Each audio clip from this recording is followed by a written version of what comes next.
She was the top student, the pride of her school. Until one day, she wasn't. What really happened that morning in the hallway, and why has the story changed so many times since then? Let us know in the comments section below. Lauren Winton's fingers flew across the keys of her laptop, her screen covered in lines of tightly organized notes, color-coded tabs blinking at the top. Her earbuds hung loosely around her neck, forgotten hours ago. She hadn't even noticed the late bell. Mrs. Halpern, her history teacher, didn't say anything. She never did with Lauren. Why would she? Lauren had straight A's, perfect attendance, SAT scores that made admissions counselors from Columbia write personal notes. But Lauren wasn't thinking about college right now. She was thinking about what Kylie had said in the stairwell. Her hand clenched tighter around the pen she was no longer using. The words echoed again in her mind. Vile, acidic, sharp like broken glass. You people always get so loud when you don't get your way. No teacher had been around. No cameras on that back stairwell. No witnesses. Just Kylie Benton with her smug little smile, her Tiffany necklace, and her voice like honey soaked in venom. Lauren had walked away, that first time, and the second. But today? No. Not again. The classroom around her blurred into a hazy quiet, and Mrs. Halpern's voice melted into the background. Lauren closed her eyes. She could still see Kylie's face, the little twitch of amusement she wore when she said, "You people." The kind of phrase that only sounded harmless to someone who'd never been followed around in a store, who'd never had a teacher ask if she was in the right class, who didn't know what it meant to hear adults praise your intelligence like it was an exotic surprise. Lauren had fought too long to get where she was, too hard to be seen, and even now, at the top, she felt like one wrong move could snap the whole illusion in half. She wasn't wrong. Third period rolled in like a tidal wave, students stomping in from gym and lunch, chaos trailing behind them. Lauren barely noticed. Her desk stayed neat, her hands stayed steady.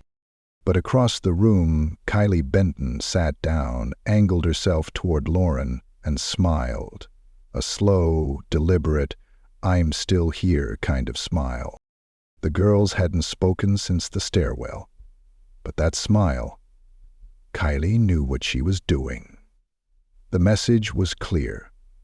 I can say what I want, and no one's going to believe you. Lauren's stomach turned, not because she was scared, because she was furious. Later that day, the hallways were hot with noise and the smell of cafeteria pizza. Lauren slipped out of the crowded science wing to avoid the lunchroom mess. That's when she heard it. She thinks she's better than everybody, just 'cause she knows how to talk like white people. Lauren stopped walking. She didn't even have to turn around. Finally, Lauren turned slowly, her voice low but firm. "Say it again." Kylie looked around theatrically. "Say what again?" "You know exactly what you said." "Oh, relax," Kylie said with a laugh. "It's not that serious. I was just joking. You people get offended by everything." That's when something cracked. Lauren stepped forward. "You don't get to say that," she said, voice shaking, not from fear but from trying not to explode. "Not to me. Not ever again." "What are you going to do, Winton?" Kylie's smile widened. "Get me expelled for being white?" "Say one more thing." "Try me." Kylie did. What happened next was over in seconds. A shove, a raised hand, someone slipping, a backpack hitting the floor, a gasp. By the time a teacher rounded the corner, Kylie was on the ground, tears welling up and mouth open in shock. Lauren stood over her, fists clenched, eyes wide, chest heaving. She hadn't hit her, she hadn't. But Kylie's performance didn't need accuracy. It just needed an audience. 2 more teachers came, then security. And then Principal Carruthers. "Lauren," she said, her tone already decided, "we need to have a conversation." It didn't matter what Kylie said. It didn't matter that Kylie had started it, that she'd been saying things all week, all year. The story had already been written the moment they saw a black girl standing over a crying white one. Aggressive. That's the word they used. Disruptive. Hostile. Words Lauren had only heard in books about history. Now they were being used on her. In the office, they read her rights like she was some common criminal. Because of the nature of this altercation and the impact it's had on campus safety, Principal Carruthers said, we are recommending an expulsion effective immediately. Lauren's jaw dropped. Wait, expulsion? You pushed another student in a violent manner? She was saying racist stuff all week. Ask anybody. We've interviewed several students. Most say they didn't hear anything, and without video evidence or direct staff observation, we can't substantiate those claims. Lauren felt the floor tilt. She turned to her mother, Jasmine Winton, sitting stone-faced beside her. She hadn't said a word yet. But Lauren could feel the energy boiling under her calm exterior. You're going to destroy her future, Jasmine finally said, voice low and precise. And you know it. I understand this is difficult. No, Jasmine snapped. You don't understand. You've had her in this school for years. You've used her in brochures. You've praised her to donors. And now, the minute a white girl sheds a tear, you throw my daughter into the fire like she was never here. Principal Carruthers stood, clasped her hands behind her back. This is not about race. It's about conduct. That was the last straw. Lauren stood too. Her eyes met the principal's. You're right. It's not about race. It's about power, and who you're willing to protect to keep it. When they walked out of that office, Lauren wasn't a student anymore. Just a warning sign. A girl who could have been everything, until someone decided she was too much of something else. The district hearing was held 2 weeks later in a narrow beige room that smelled like old coffee and cheap carpet glue. Fluorescent lights buzzed overhead, casting everything in a dull, sour hue. Lauren sat stiff in her chair, arms folded in her lap, staring at the chipped edge of the folding table in front of her. To her right sat her mother, Jasmine, dressed in a sharp navy suit. Her heels didn't touch the floor, but her posture made it clear. She was the tallest person in the room. Across from them were 3 board members, a lawyer for the district, and Principal Carruthers. None of them looked Lauren in the eyes. Except the lawyer. He smiled like he practiced it in front of a mirror every morning. Ms. Winton, he said, flipping through his binder, we understand that this has been a difficult experience. However, our review of the incident is based solely on evidence presented by school personnel and witnesses. You mean the ones who heard her scream but didn't hear her speak, Jasmine muttered. I'm sorry? The lawyer asked, his voice still syrupy. You only believe what confirms your version of the story, Jasmine replied, louder. You want her to be the villain because it's easier that way. The board chair cleared her throat. Let's stay on topic, please. Lauren stayed silent. She wanted to speak. She wanted to scream. But it felt like nothing she said would matter. Every word they said about restorative process and district code and learning environment sounded like it had been dipped in bleach. They played a security clip, just 10 seconds long, no audio. It showed Lauren stepping toward Kylie, Kylie stepping back, then falling. It showed a teacher rushing in, and that was it. That's your whole case? Jasmine asked, looking around. You're showing 10 seconds with no sound, and you want to pretend it proves something? There's enough to demonstrate a physical confrontation, the lawyer replied, regardless of provocation. Regardless, Jasmine repeated, her voice dropping. That's what you say to erase the why. When the decision came down, it was unanimous. Lauren Winton was to be expelled for the remainder of the year. Her records would reflect a major conduct violation. She sat there for a few seconds after they announced it, not blinking, not breathing. Then she stood up slowly, gathered her bag, and walked out without saying a word. Outside the building, a small group of reporters had gathered. Someone must have leaked the hearing date. Microphones extended like weapons, cameras pointed with eager precision. "Lauren, is it true you attacked another student? Do you think this will affect your college applications? Is it true you're refusing to apologize?" Jasmine threw a hand up in front of her daughter's face, shielding her, like she had when Lauren was a toddler crossing busy intersections. "No comment, get out of my child's face." They walked fast to the car. Lauren didn't cry until the door slammed shut and her seatbelt clicked. That night, social media caught fire.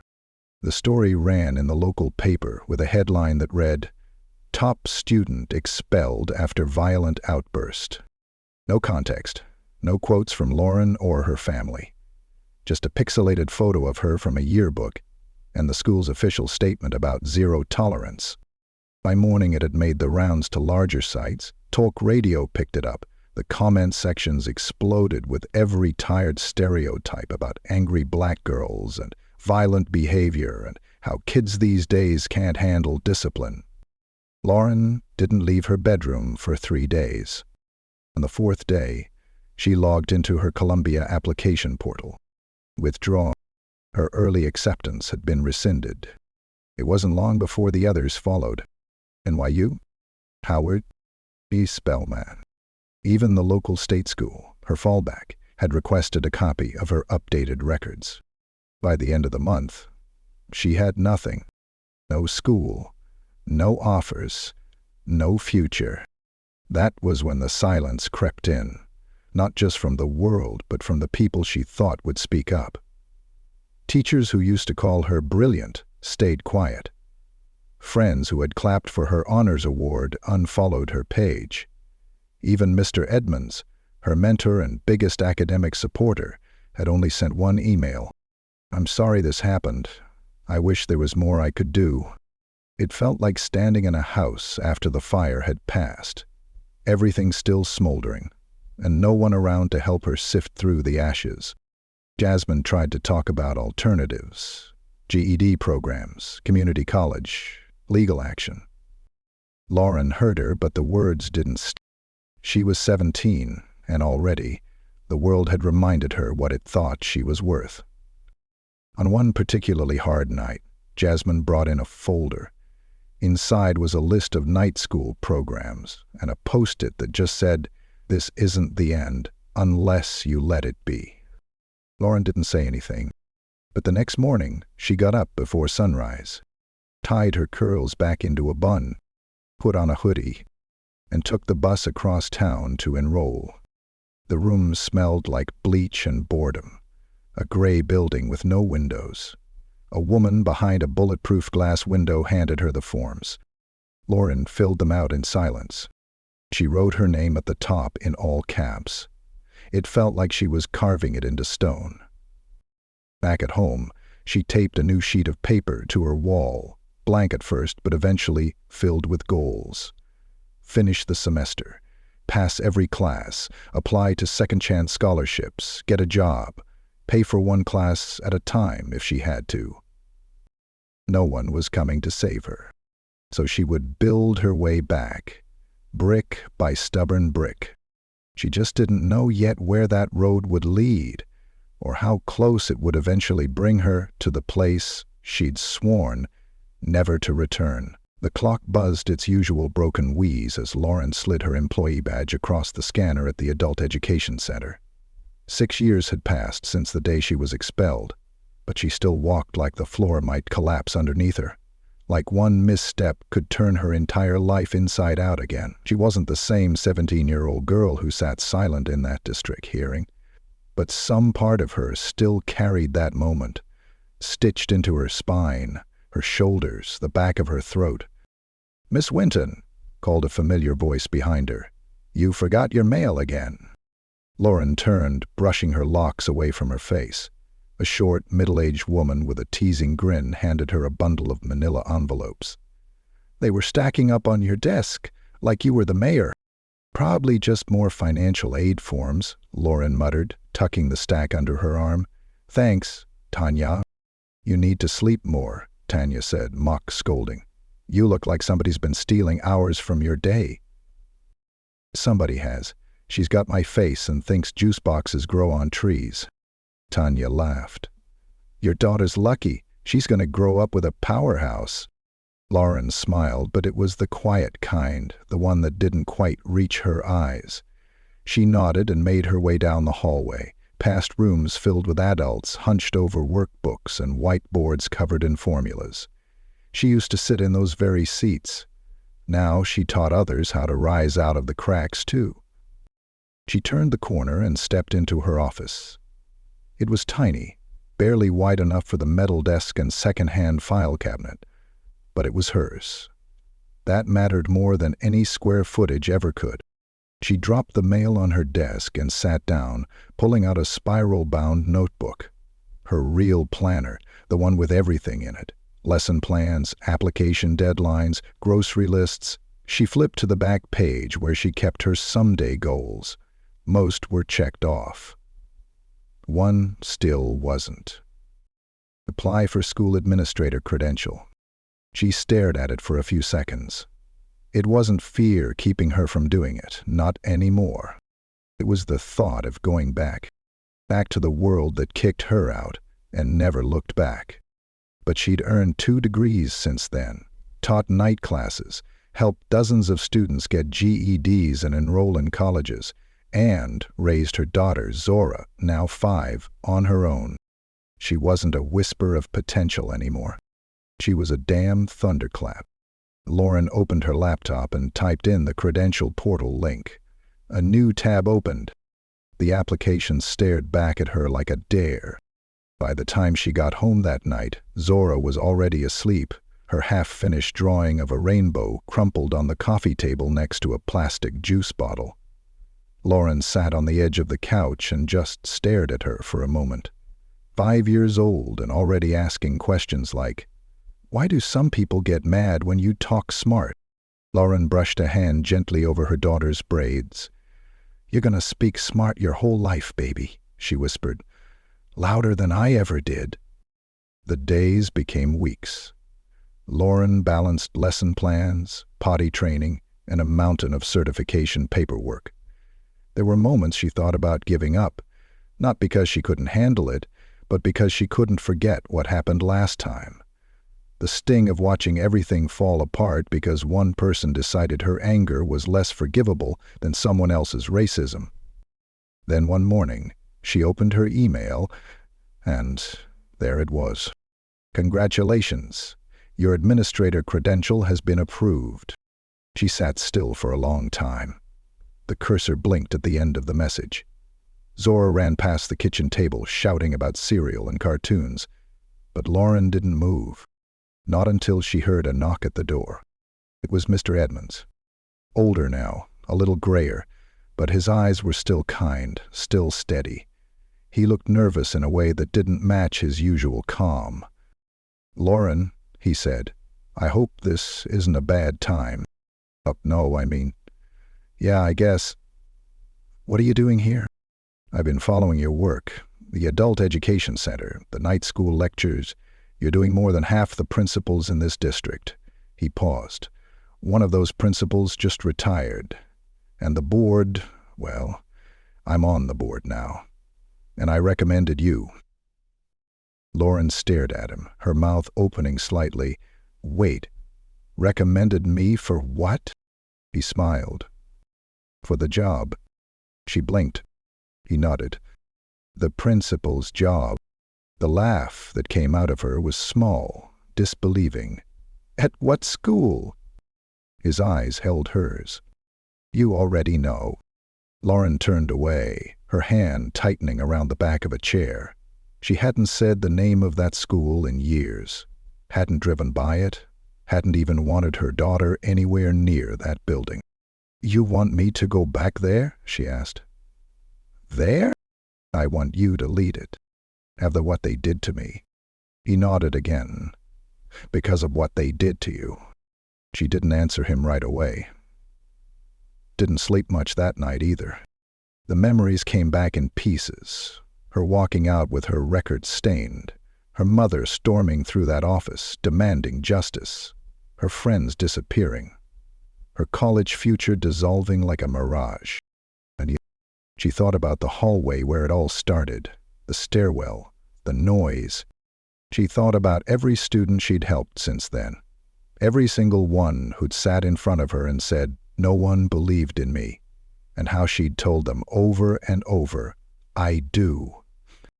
She thought about Zora, growing up in a world where the wrong words from the wrong mouth could flip your whole life upside down. Lauren showed up to the next board meeting in a tailored blazer, and her natural curls unapologetically bold. She didn't speak much when they welcomed her, read her resume, thanked her for coming. She waited until they asked her if she had any final thoughts before the vote. She stood slowly, looked around the room and said, "You all know my story, and if you don't, look it up. I'm not here to make you comfortable. I'm here to make things better." Then she sat down and waited, not like a scared girl holding her breath, but like a woman who knew the ground under her feet now belonged to her. The first time Lauren stepped back into the building, the air hit her like memory. The tiles still echoed the same way under heels. The hallway walls were still that same muted green. They had repainted the front office, but the smell was exactly as she remembered. Old paper, faint bleach, and something metallic beneath it all. She didn't stop walking, not even when she passed the stairwell. She glanced at it. Just once. Not long enough to get pulled into it, not long enough to feel 17 again. That stairwell didn't get to own her anymore. In the front office, the new receptionist smiled up at her. "Principal Winton?" she asked, eyes wide with surprise and curiosity. "The staff is waiting for you in the library." Lauren nodded. "Thank you." She walked with purpose, past rows of lockers and classrooms with blinds drawn tight. Inside the library, a dozen faces turned to look at her. Teachers, counselors, a janitor she vaguely remembered from her own time here. Some clapped softly, some just watched. She cleared her throat. "I know some of you remember me. Some of you were here when I was a student, and if you do remember, then you also remember how I left." Silence. A few glances exchanged across the room. "I'm not here today to rehash that. I'm here because I believe this school deserves better. The students deserve better, especially the ones who've been told their voices too loud, their skin too bold, or their story too complicated." She paused. "If that makes you uncomfortable, that's okay. Growth usually does." Then she smiled, calm and steady. "I look forward to working with you." After the meeting, people filtered out with cautious nods and clipped greetings, but not all of them. One teacher, Ms. Delgado, stayed behind.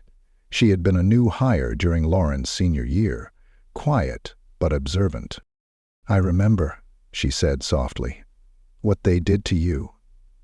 I never forgot." Lauren nodded, not knowing what to say. "I'm glad you came back," Ms. Delgado added. "Not everyone would have." Lauren exhaled slowly. "I didn't come back for revenge," she said. "I came to make sure no kid goes through what I did." Her first week was chaos in disguise. The budget was stretched thin. The cafeteria roof leaked. The counselor had quit the month before. There were teacher shortages in 3 departments, and the security guard spent most of his shift scrolling his phone. But Lauren dove in anyway. She worked late, took calls on weekends, met with parents who hadn't set foot in the building in years. She started lunchtime student voice circles. She added a weekly listening hour called Real Talk, where kids could speak freely to staff about what they were seeing, feeling, fearing. She added more books to the library, ones that reflected the faces of the students who walked those halls. Books that used to be on banned lists now lined the shelves like armor.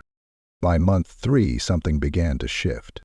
Students who never participated were showing up to after-school clubs. Parents were coming to open house night. The staff meetings grew more collaborative. Even the janitor started leaving little notes of encouragement outside her office. "You're doing better than you think." One day, she walked into a classroom to check on a substitute situation and found a girl being ridiculed by a group of boys. Not physically, just words. Words Lauren knew too well. Look at her, thinking she's better than everyone else just 'cause she can spell. Lauren didn't even hesitate. She stepped forward, voice calm but firm. You, all of you, out in the hall. The students stiffened. The air went still. In the hallway, she stood in front of them, arms crossed. Y'all think being smart is a joke? One boy shrugged. She always acts like she knows everything. Lauren stared at him. Good, maybe she does. Maybe she's been working twice as hard for half the credit.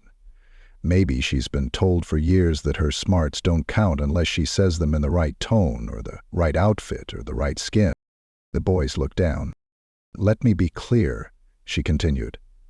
We don't punish confidence here. We protect it. Got it? They nodded. One even mumbled an apology. Back in the classroom, the girl, shy, eyes wide, whispered, Thank you. Lauren just smiled. You don't need me to fight for you, she said gently. But I'm here if you ever want backup. Later that night, Lauren sat in her office long after the building emptied. Zora colored on the floor beside her, legs crossed, humming a made-up song. On Lauren's desk sat a small brass plaque, Principal Lauren Winton. She traced her fingers over it. There was no press coverage, no big speech, just her. A desk, a room, and a daughter watching her be exactly what the world once said she couldn't. Then the phone rang. Miss Winton, said the voice on the other end. It's Dr. Ahmed from the State Education Department. We'd like to invite you to speak at our upcoming Equity and Leadership Summit. We've been following what you've built. You're exactly the kind of story we want to showcase. Lauren blinked. For a moment she was 17 again, sitting in that beige hearing room, her whole life dangling by threads she didn't pull. But now she was here, still standing, and rising. I'd be honored, she said. Send me the details. She hung up the phone. He looked at Zora and smiled. Because she didn't just rewrite her own story. She'd cracked the spine of the entire system and started writing a new chapter for everyone after her, one where the smart black girl doesn't get punished for being smart, one where she doesn't have to shrink to survive, one where she leads. And this time, no one could take that away.